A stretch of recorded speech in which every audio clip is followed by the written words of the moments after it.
Hello everyone, welcome back to গল্প কথা। সকলকে জানাই শুভ মহা পঞ্চমী। সকলের পুজো খুব ভালো করে কাটুক। আজকের এপিসোডে যে ঘটনাগুলি আছে বেশ কিন্তু ভয়ের। ঘটনা যাওয়ার আগে বলতে চাই, যারা এখনও অবধি গল্প কথাকে সাবস্ক্রাইব করনি অবশ্যই কিন্তু সাবস্ক্রাইব করে গল্প কথার পাশে থাকো এবং লাইক আর কমেন্ট করতে কিন্তু ভুলো না। চলে যাব আজকের ঘটনায়। আজকের বর্ধমানের একটি ঘটনা আছে এবং শিলিগুড়ির একটি ঘটনা আছে। ঘটনা দুটি বেশ ভয়ের, আশা করব তোমাদের বেশ ভয় লাগবে। আমি চলে যাচ্ছি ঘটনায়। প্রথম যে ঘটনাটি আছে লিখেছে অর্ক চ্যাটার্জি। তিনি ঘটনাটি যেভাবে লিখেছে আমি ঠিক সেভাবেই ঘটনাটি পড়ছি। এই ঘটনাটা এক বন্ধুর বাড়িতে থাকাকালীন সে আমাকে নিজের মুখেই বলেছিল। তাহলে আর কালীন বিলম্ব না করে তার জীবনীতেই ঘটনাটি বলছি। আমি জন্মসূত্রে কলকাতার বাসিন্দা। কর্মসূত্রে আমার পোস্টিং শিলিগুড়ির একটা বেসরকারি ব্যাংকে। সাধারণত প্রতিদিন 8 ঘন্টা ডিউটি করেই বাড়িতে ফিরি। তবে মাঝে মধ্যে যেদিন ব্যাংকের কাজের চাপ বেশি থাকে অথবা কোনো জরুরি মিটিং থাকে, সেদিন আমার অনেক দেরি হয়ে যায় বাড়ি ফিরতে। অনেক পরিশ্রমের পর ঈদের চাঁদ হাতে পাওয়ার মতন সবে ধন নীলমণি ব্যাংকের এই চাকরিটি পেয়েছি। আর যেহেতু বেসরকারি ব্যাংক তাই খানিকটা একটু বেশি। এদিকে আমি কর্মচারীর পাশাপাশি আবার একজন মেকানিকও। এরকমই একদিন ব্যাংকের সার্ভারে সমস্যা থাকায় আমি তাড়াতাড়ি বাড়ি ফিরে আসি। প্রতিদিনের মতো খাওয়া দাওয়া সেরে যখন ঘুমাতে যাব তখন রাত প্রায় 10:30। হঠাৎ আমার মোবাইলটা বেজে উঠল। মোবাইল হাতে নিয়ে দেখি ব্যাংক ম্যানেজারের ফোন। বাইরে প্রচণ্ড বৃষ্টি হচ্ছে। কালবৈশাখী আর মুষলধারে বৃষ্টির দাপটে গোটা এলাকার রাস্তার অবস্থা খুব খারাপ। বজ্র বিদ্যুতের আওয়াজের গম্ভীরতা এত বেশি যে ম্যানেজারের কথাটা ঠিকমতো শুনতে পাচ্ছি না। শুধু এইটুকু শুনলাম, ব্যাংকের পাশের গলিতে থাকা একটা এটিএম মেশিন কাজ করছে না, তাড়াতাড়ি গিয়ে দেখো সমস্যাটা কি। ওখান থেকে বেশ কিছু অভিযোগ এসেছে। আমি কিছু জিজ্ঞাসা করার আগেই ফোনটা কেটে যায়। এই ঝড় বৃষ্টির মাথায় নিয়ে আমাকে যেতে হবে এটিএম ঠিক করতে, না হলে ম্যানেজার বাবু আবার রাগ করবেন। বিশেষ করে যেখানে পরের সপ্তাহে আমার প্রমোশনের ব্যাপার নিয়ে কথাবার্তা হবে। তাই আমি ঠিক করলাম যে যেভাবেই হোক মেশিন সারানোর কাজে আমাকে যেতেই হবে। পাশের গলিতে গিয়ে দেখি যে এত ঝড়ের মধ্যেও কে যেন এটিএমের ভেতরে ঢুকে সেটা ব্যবহার করার ব্যর্থ প্রয়াস করছে। বাইরে অবশ্য সিকিউরিটি গার্ড ছিল। আমি কাছে যেতেই সিকিউরিটি গার্ড আমাকে বলল, স্যার, বারবার বাধা দেওয়া সত্ত্বেও একজন মেয়ে এটিএম বুথে ঢুকেছে। আমি তাকে মেশিন খারাপ আছে বলার পরেও সে বাইরে বেরোচ্ছে না। আপনি দেখুন কিছু করতে পারেন কিনা। আমি অবাক হয়ে ভেতরে গিয়ে দেখি একজন সুন্দরী মেয়ে, ছন্নছাড়া চুল, ভেজা শরীর, জীর্ণ আর ছেঁড়া পোশাক পরা, এই ঝড়ে টাকা তোলার জন্য এখানে এসেছে। মেয়েটার সাথে আমার চোখাচোখি হতেই সে যেন একটু ভড়কে গেল। আমি মেয়েটাকে বললাম, আপনি একটু বাইরে গিয়ে অপেক্ষা করুন, মেশিন ঠিক হলেই আপনাকে ডাকবো।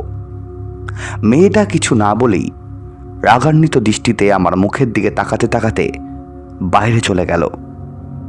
প্রায় 8 ঘন্টা পরে যখন মেশিন ঠিক হলো তখন মেয়েটাকে ডাকার জন্য ঘুরতেই যা দেখলাম তাতে আমার অজ্ঞান হওয়ার অবস্থা হলো। আমার মাথা ঘুরতে লাগলো। একই দৃশ্য আমি। মেয়েটা রাস্তার ঝড় বৃষ্টির মধ্যে নির্বিকারভাবে দাঁড়িয়ে, ওর এক হাতে সিকিউরিটি গার্ডের কাটা মাথা আর অন্য হাতে গার্ডের একটা কাটা ধরা মাথা। সেই কাটা মাথা আর কাটা হাত দিয়ে ফোঁটা ফোঁটা রক্ত বৃষ্টির জলের সাথে মিশেছে। মেয়েটা চোখ দিয়ে যেন আগুনের ফুলকি ছুটছে। এই নিমিষে সেই সুন্দরী মেয়েটা যেন মন্ত্র বলে এক পৈশাচিক অবতারে রূপান্তরিত হয়েছে। আমি তখনই অজ্ঞান হয়ে যেতাম যদি না মেশিনের সামনে রাখা আমার ফোনটা সেই সময় বেজে না উঠত। কাঁপা কাঁপা হাতে আমি ফোনটা তুলি। ম্যানেজার ফোনে শুনে ধরা গলা জবাব দেয়, কাজ হয়ে গেছে স্যার, আর কোনো সমস্যা নেই। এখন মেশিন সারাই করে বের হতেই অবাক হয়ে দেখি মেয়েটা ঠিক আগের মতোই স্বাভাবিকভাবে দাঁড়িয়ে আর সিকিউরিটি গার্ড তার চেয়ারে অক্ষত অবস্থায় বসে। তাহলে এইমাত্র কিছুক্ষণ আগে যা ভয়ানক দৃশ্য সে দেখলাম, সেটা কি আমার মনের ভুল নাকি অন্য কিছু? আমার কেমন যেন সব কিছু গোলমেলে মনে হচ্ছে। বাড়ি ফেরার জন্য আমি বাইকের কাছে গিয়ে স্টার্ট দিয়ে সজোরে বাইক ছোটাতে থাকি। বেশ কিছুটা দূরত্ব যাওয়ার পরে হঠাৎ করেই বাইক থেমে যায়। অবাক হয়ে দেখি বাইকের পেট্রোল শেষ। অত্যন্ত ফয়েল মিটারটাই জানায়, কিন্তু আজ তো আমি সকালেই পেট্রোল ভরেছিলাম। তাহলে মাত্র কয়েক ঘন্টায় এত পেট্রোল শেষ হলো কি করে? আমি চোখ কচ্ছিলে আবার ফয়েল মিটারের দিকে তাকালাম। কি আশ্চর্য, আগের মতোই পেট্রোল পুরোপুরি আছে আর একদম নিঃশেষ হয়নি। না, ব্যাপারটা কিছুতে ভালো ঠেকছে না আমার। এইসব কি হচ্ছে আমার সাথে, আর কেনই বা হচ্ছে? হঠাৎই রাস্তার ওপরে থাকা বিশাল আকার বট গাছের দিকে চোখ যেতেই চমকে উঠি। গাছের ওপর কারো পা ঝুলছে এমন মনে হলো। একটু ভালো করে দেখার চেষ্টা করতেই এ কি সর্বনাশ! এই তো সেই এটিএম বুথে দাঁড়ানো মেয়েটা। এখানে কিভাবে এলো? মুহূর্তের মধ্যে মেয়েটা গাছ থেকে নেমে এসে আমার রাস্তা আটকে দাঁড়ালো। তার হাতে ব্যাংক ম্যানেজার আর সিকিউরিটি গার্ডের একটা মাথা আর কাটা হাত ধরা। মেয়েটার মুখে বিকট এক অট্টহাসি, সে কি ভয়ানক আওয়াজ! পুরো আকাশ বাতাস আর বিশ্ব চরাচর তাতে কেঁপে ওঠার জোগাড়। আমি থরথরিয়ে কাঁপতে কাঁপতে আমি জিজ্ঞাসা করি, কে আপনি? এভাবে আমার পেছন নিয়েছেন কেন? কিসের জন্য আপনি এদের মতো দুজন নিরাপদ মানুষের হত্যা করলেন? মেয়েটা ঘনা গলায় বলল, আমার নাম পারমিতা। আমি এখানে এসেছি আমার মৃত্যুর প্রতিশোধ নিতে।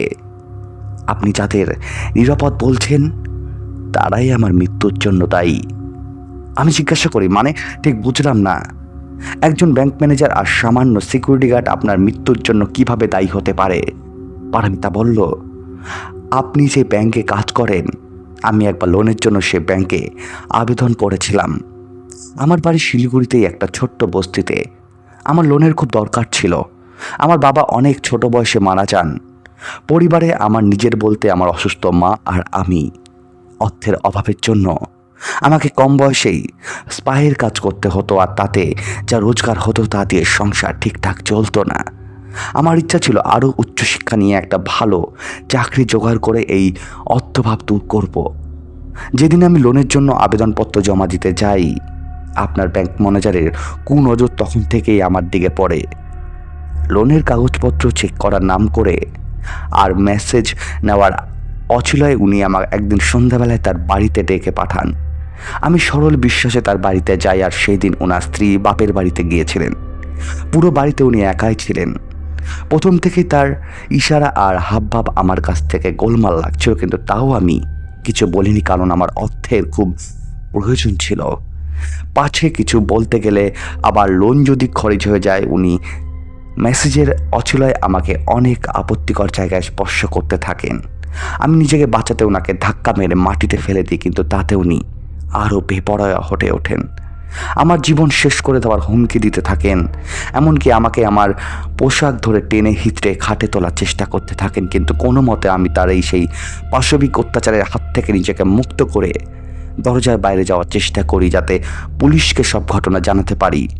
আমার পোশাক ফাঁদ্দাফাই হয়ে যায়, কিন্তু পাশবিক অত্যাচারের ফলে আমার শরীরে আর রক্ত থাকায় আমি পালাতে পারি না।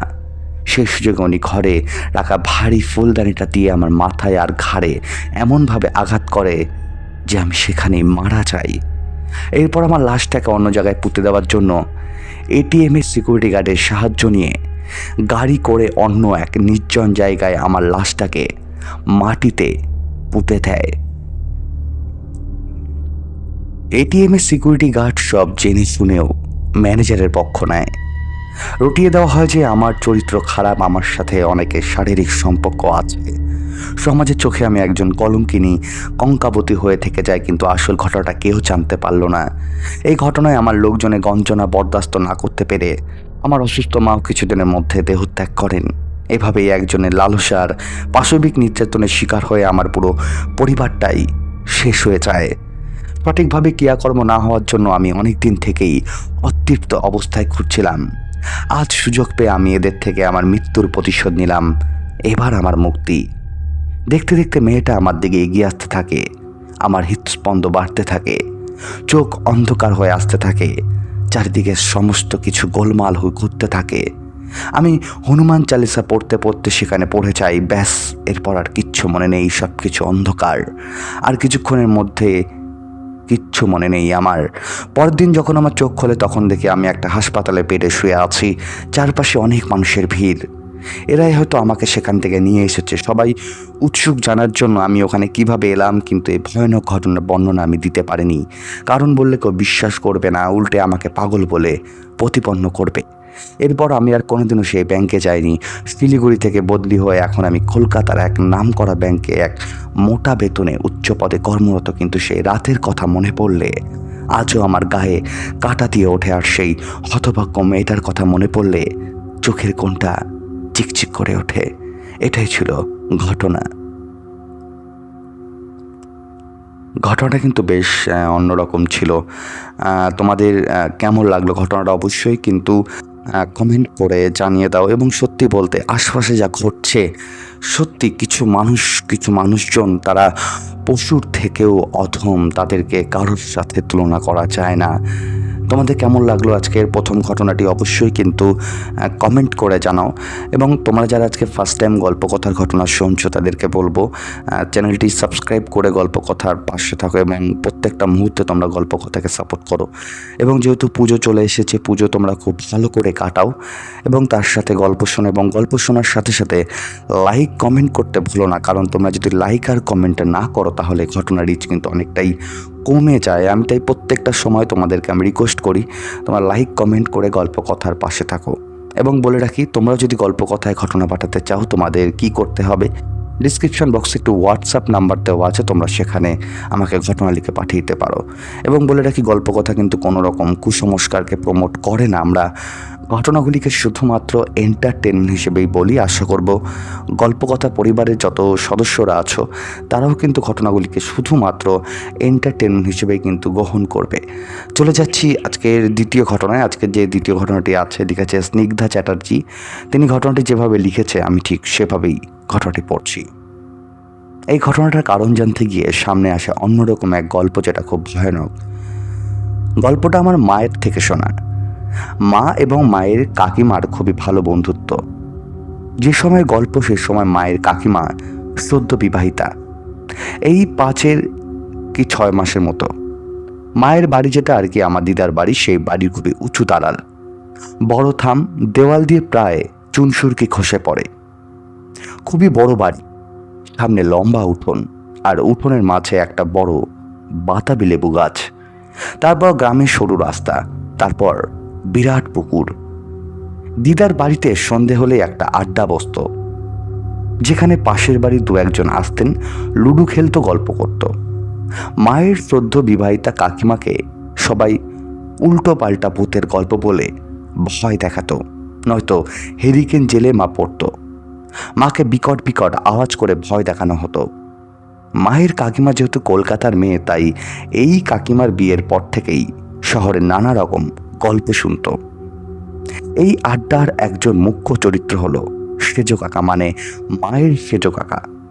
সেই সেজ কাকার মায়ের পাড়াতুতো কাকা, ইনি পেশায় মিষ্টির কারিগর। রোজ দিনে এত ভয় দেখাতো, বিকট বিকট আওয়াজ করা সবই লোকটার কর্ম। মায়ের কাকিমাকে বৌঠান বলে ডাকতেন। মায়ের এই সেজ কাকা মানুষটা খুবই ভালো ছিল, শুধু রাতে একটু মদ্যপান করে আসতো, এই আর কি। একদিন সকালে উঠে মারা খবর পাইছে সেজ কাকা গলায় দড়ি দিয়েছে। স্বাভাবিক নিয়মে খুবই থমথমে পরিবেশ হয়ে যায়। যেদিন তিনি দিনের কাজ করছে সেদিনই গ্রামের হাট হয়। দিদা বাজারে যায়, কিন্তু সন্ধে হওয়া মাত্রই ফিরে আসে অন্যান্য দিন। সেদিন বিকালে মায়ের কাকিমাকে ঘরে রেখে দিদা যায়। খানিক বাদে মায়ের উঠোনে চোখ যায়। সেখানে দেখে সেই সেজ কাকার মতো লুঙ্গি জামা কাঁধায় গামছা এক লোক উঠোনে লেবু গাছের কাছে দাঁড়িয়ে আছে। মনে হচ্ছে আস্তে আস্তে মায়ের দিকে এগিয়ে আসছে। মা কাকিমাকে বলল, কাকিমাও তাই দেখে। মারা দরজা বন্ধ করে জানালা দিয়ে দেখে সেখানে এগিয়ে আসছে দালালের দিকে। জানালা বন্ধ করে। দুজনে চিৎকার করে কাঁদতে কাঁদতে ভয় পেয়ে যায়। আশেপাশে কিছু লোক শুনতে পায়, এগিয়ে আসে। ততক্ষণে দিদাও হাট থেকে ফিরে আসে। সব শুনে দিদা কিছু একটা বোঝে। আর সেদিন রাত থেকেই মায়ের আর মায়ের কাকিমার খুব জ্বর আসে। মা দু একদিন হেঁকি পার ঠাকুমার জলে ঠিক হলেও মায়ের কাকিমা কোনো মতেই সুস্থ হচ্ছিল না। শেষমেশ কলকাতায় চিকিৎসা শুরু হয়। তারপর খবর পাঠায় কলকাতা থেকে যে সন্তান সম্ভাবনা। তারপর কিছু মাস কাটতেই শরীর ঠিক হয়ে যায়। চলে আসেন কলকাতা থেকে বাড়িতে। আবার কয়েকদিনের মধ্যেই কলকাতা যায়। তারপর কিছু মাস পরেই মা স্কুল থেকে এসে শুনেছে কলকাতা থেকে খবর এসেছে ছোট কাকিমা মৃত সন্তান জন্ম দিয়েছে। ব্যাস তারপর থেকে গ্রামের লোকেরা নানা রকম বিধি বিধান শূন্য কোলে যখন ফেরেন তখন মাদুলি 10-12টা আরও কত কিনা চলতে থাকে। তারপর আবার একটি মেয়ে হয়। সেই সদ্যজাত মেয়ে নানা রকম রোগে অসুস্থ থাকতো। তাই কলকাতায় অনেক বড় ডাক্তার দেখালেও সে ঠিক হয় না। একদিন দুপুরে কাকিদিদার মায়ের কাকিমা কোলেই সে সন্তান চিরতরের মতো ঘুমিয়ে পড়ে। তারপর বেশ কিছুদিন পরের মায়ের ঠাকুমা এক বিশেষ মায়ের অর্থাৎ সাধিকার কাছে নিয়ে যায়। সেই সাধিকা জানায় যে এই মিষ্টির কারিগর সেজ কাকা তার দৃষ্টি এইসব অঘটন ঘটছে। তখন সাধিকাই বলে দিয়েছে সেজ কাকার মুক্তির উপায়। তারপরে ঈশ্বরের কৃপায় সুস্থ সুন্দর বাচ্চা জন্ম দেয়। এরপরে আস্তে আস্তে সব কিছু ঠিক হয়ে যায়। এটাই ছিল ঘটনা। আজকের প্রথম এবং দ্বিতীয় এই দুটো ঘটনাই কিন্তু বেশ অদ্ভুত ছিল এবং বেশ ভয়ের ছিল। তোমাদের কোন ঘটনা বেশি ভয় লাগলো অবশ্যই কিন্তু কমেন্ট করে জানিয়ে দাও। এবং তোমরা যারা আজকে ফার্স্ট টাইম গল্পকথার ঘটনা শুনছো তাদেরকে বলবো যে চ্যানেলটি সাবস্ক্রাইব করে গল্পকথার পাশে থাকো। এবং বলে রাখি গল্পকথা কিন্তু কোনো রকম কুসংস্কারকে প্রমোট করে না। আমরা ঘটনাগুলি শুধুমাত্র এন্টারটেনমেন্ট হিসেবেই নিই। এবং তোমরাও আমাকে গল্পনা লিখে পাঠিয়ে দাও। ঘটনা পাঠাতে হলে কী করতে হবে, ডিসক্রিপশন বক্সে একটি হোয়াটসঅ্যাপ নাম্বার দেওয়া আছে, তোমরা সেখানে আমাকে ডিরেক্টলি ঘটনা পাঠিয়ে দিতে পারো। ঘটনার সত্য না মিথ্যা সেটা কিন্তু গল্পকথা কখনোই বিচার করে না। আমরা ঘটনাগুলিকে তোমরা যেভাবে লিখে পাঠাও আমরা ঠিক সেভাবেই কিন্তু ঘটনাগুলিকে পড়ে শোনাই। চলে যাব আজকের লাস্ট ঘটনায়। আজকের যে লাস্ট ঘটনাটি আছে সেটাও বেশ অদ্ভুত এবং আশা করব তোমাদের বেশ ভয় লাগবে। তবে লাস্ট ঘটনায় যাওয়ার আগে কিছু কথা বলতে চাই। যেহেতু আমাদের গল্পকথার রিচ অনেকটাই ডাউন হয়ে গেছে, ভিউজ অনেকটাই কম আসছে, তাই যারা শেষ অবধি ঘটনা শুনছো বা এখন এই মুহূর্তে শুনছো তাদেরকে বলবো প্লিজ একটা লাইক করে দাও আগে, এবং কমেন্ট করে জানাও কেমন লাগছে। এবং তোমাদের যে ফ্যামিলি মেম্বার আছে তো এই ফ্যামিলি মেম্বারের সাথে ঘটনাগুলো কিন্তু শেয়ার করতে ভুলো না। চলে যাচ্ছি আজকের লাস্ট ঘটনায়। আজকের যে লাস্ট ঘটনাটি আছে তিনি তার নাম উল্লেখ করেনি, তিনি ঘটনাটি যেভাবে লিখেছে আমি ঠিক সেভাবেই ঘটনাটি পড়ছি। বর্ধমানের ঘটনা। আজ আমার নিজের অভিজ্ঞতা বলবো যার কোনো ব্যাখ্যা পাইনি। জানি না এটা সম্পর্কে আপনারা কি বলবেন। তখন আমি বর্ধমান ইউনিভার্সিটিতে পড়ি, হোস্টেলে থাকি। হোস্টেলে আমার বেশ ভালো বন্ধু গ্রুপ হয়ে গিয়েছিল যাদের সাথে রোজ আমরা বিকেলে গল্প করতাম। বর্ধমান ইউনিভার্সিটি ছিল গাছপালা দিঘি নিয়ে সুন্দর পরিবেশ ভরপুর। তার মধ্যে বটানি ডিপার্টমেন্ট ছিল অপরূপ। তবে ম্যাথের ফিজিক্সের দিকটা জঙ্গলের মতো। ওখানে একজন পাড়ির কবর ছিল, এখনও আছে মনে হয়। যারা ওখানে পড়াশোনা করেন তারা জানেন। এই পীরের কবরের প্রতিদিন তার স্ত্রীর ভর আসত। ওই সময় যে যেমন জিজ্ঞাসা করত তার সমাধান বলে দিত। আমাদের তখন 5th ইয়ারের সবে সবে পরীক্ষা শেষ হয়েছে। আমরা কয়েকজন ঠিক করলাম পরীক্ষার কত পাবো ওখানে জিজ্ঞাসা করব। সঞ্চিতা বলল আমি আমার ভবিষ্যৎটা জিজ্ঞাসা করব। সেই মতো ক্লাসের পর আমরা 3 জন, মনিকা, সঞ্চিতা, আমি গেলাম পীরের কবরের সামনে। দেখলাম একজন বয়স্ক মহিলা চোখ বন্ধ করে বসে আছে। তার সামনে একজন করে এসে তাদের সমস্যা বলছে। উনি হাতে নুন পোড়া দিচ্ছেন সমাধানের জন্য। আমাদের মধ্যে সবার আগে আমি বললাম আমি পরীক্ষায় কত নম্বর পাবো। উনি বললেন এখনো খাতায় নম্বর দেওয়া হয়নি, খাতা সবে সাজানো আছে। আমার রাগ হলো, এ আবার কেমন উত্তর। যাই হোক, মনিকাকেও একই কথা বলল পরীক্ষার ব্যাপারে।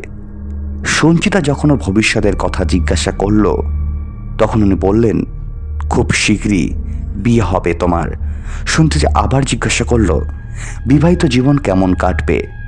উনি কিছুক্ষণ চুপ করে বললেন, আমি তোমার ব্যাপারে আর কিছু জানাবো না, জিজ্ঞাসা করবে না। এই কথাগুলো উনি বেশ রাগভাবেই বললেন। আমরা বুঝতে পারলাম না হঠাৎ উনি এরকম কথা কেন বললেন। যাই হোক, সঞ্চিতার বিয়ে হবে শুনে খুব আনন্দ পেলাম। ও নিজেই স্বীকার করলো ওর বিয়ে ঠিক হয়ে গেছে। মাসখানেক পর সঞ্চিতা শীতিতে সিঁদুর পরে হোস্টেলে এলো। বলল কিছুদিন ক্লাস করেই শ্বশুর বাড়ি জামশেদপুর চলে যাবে। গরমের ছুটিটা আমরা কয়েকজন হোস্টেলে কাটাবো ঠিক করলাম। পম্পাও ছুটিতে হোস্টেলে আসলো, সঞ্চিতার রুমমেট ছিল। এইভাবে বেশ কিছুদিন চলতে থাকে। তারপরে আমরা সঞ্চিতার কোনো খোঁজ খবর পাই না। একদিন হঠাৎ পম্পা কাঁদতে কাঁদতে জানালো সঞ্চিতা মারা গেছে। ওর ব্রেন টিউমার হয়েছিল, চিকিৎসা চলাকালীনই মারা গেছে। মাত্র 1.5 মাস হয়েছিল বিয়ের। হয়তো এই জন্যই পীর বাবা বলেনি ওর ভবিষ্যৎ। এটা শোনার পরে আমরা সত্যি খুব অবাক হয়ে যাই। এটাই ছিল ঘটনা। যদি ভালো লাগে তাহলে অবশ্যই ঘটনাটি পড়ে শুনিও। আজকের কিন্তু প্রত্যেকটা ঘটনাই কিন্তু বেশ ভয় ছিল। 3টে ঘটনাই কিন্তু বেশ অদ্ভুত ছিল। তোমাদের কোন ঘটনাটা বেশি ভয় লাগলো অবশ্যই কিন্তু কমেন্ট করে জানাতে ভুলো না। এবং আমি প্রত্যেকবারের মতো আবারও বলছি, যারা ঘটনা শুনছো তাদেরকে আমি একটা রিকোয়েস্ট করব, তোমরা ঘটনা শোনার সাথে সাথে লাইক কমেন্ট করে গল্পকথার পাশে থাকো। কারণ তোমরা যদি লাইক আর কমেন্ট না করো তাহলে রিচ অনেকটাই কমে যায়। এবং তোমরা কোথা থেকে ঘটনা শুনছো, কে কোথা থেকে ঘটনা শুনছো সেটাও কিন্তু কমেন্ট করে জানাতে ভুলো না। এবং পুজো যেহেতু শুরু আজকে থেকে বলতে গেলে, আর যারা কলকাতায় থাকো তাদের তো পুজো প্রায় 5-6 দিন আগের থেকেই শুরু হয়ে গেছে। তো তোমরা ভালোভাবে পুজোতে আনন্দ করো, পুজোতে ঘোরাঘুরি করো, ঠাকুর দেখো, খুব সাবধানে পুজোটা তোমরা কাটাও। এবং বলতে চাই, তোমাদের জীবনেও কোনো যদি অদ্ভুত ঘটনা থেকে থাকে, অদ্ভুত কোনো ভৌতিক ঘটনা থেকে থাকে, সেটাও কিন্তু আমাকে কমেন্ট করে জানাতে ভুলো না। অনেক ধন্যবাদ আজকে 3টি ঘটনা শোনার জন্য। দেখা হচ্ছে সামনের দিন ঠিক রাত 10টায়।